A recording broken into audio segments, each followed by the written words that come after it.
હત્યાકાંડ હોય ત્યારે આપણે સવાલ કરીએ કે આપણા અપરાધીઓ એટલા બેખૌફ કેમ છે, પણ એનો જવાબ એમાં છુપાયેલો છે કે આ બધા જ અપરાધીઓના રાજકીય કનેક્શન સામે આવે છે।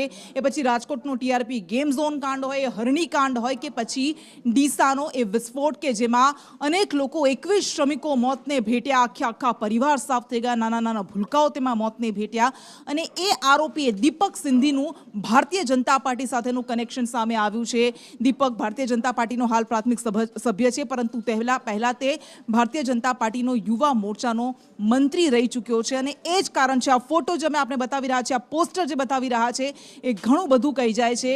આ એવા અપરાધીઓ છે કે જેમના પોલિટિકલ કનેક્શન સામે આવે છે અને પોલિટિકલ કનેક્શનના આધારે જ તેઓ અપરાધ બેખૌફ થઈને અંજામ આપતા રહે છે। મનીષ આપણી સાથે જોડાયેલા છે। મનીષ, આપણે જોયું હતું કે જ્યારે રાજકોટનો ટીઆરપી ગેમ ઝોન કાંડ સામે આવ્યો હતો અને એ બાદમાં જે તસવીરો સામે આવતી હતી એમાં પણ અપરાધીઓના, આરોપીઓના, નેતાઓ સાથેના ફોટો, અધિકારીઓ સાથેના ફોટો, અધિકારીઓ ઉદ્ઘાટન કરવા જતા હોય અને હવે આ એક વધુ અપરાધી, કારણ કે એના આ બધી જવાબદારી હવે તો તપાસ થશે, નાટકો થશે, પરંતુ એ ચોખ્ખું થઈ ગયું છે અને એ સ્પષ્ટ થઈ ગયું છે કે એનું પણ ભાજપ સાથે કનેક્શન।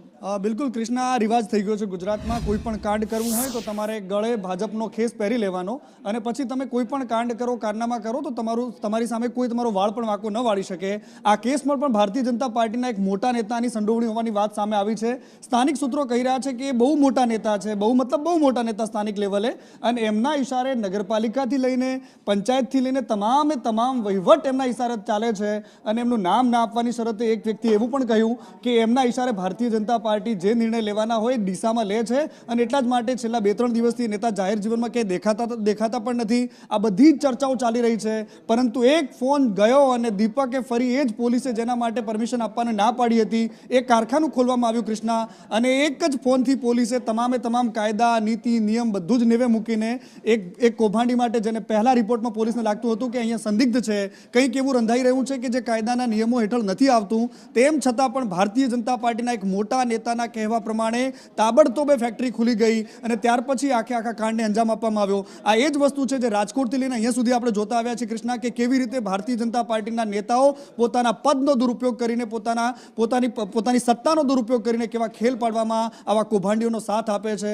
ખબર નહીં એમાં કેટલી ભાગબટાઈ થઈ હશે, પરંતુ જે પણ થયું હોય, પરંતુ આ નિર્દોષ લોકોની લાશ પર થયું છે કૃષ્ણા, એને બોલવું જોઈએ।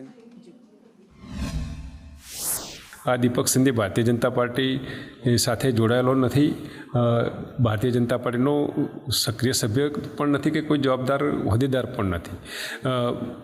ગુનેગાર કોઈ પણ હોય એના માટે સખતમાં સખત કાર્યવાહી થાય ભારતીય જનતા પાર્ટી માને છે।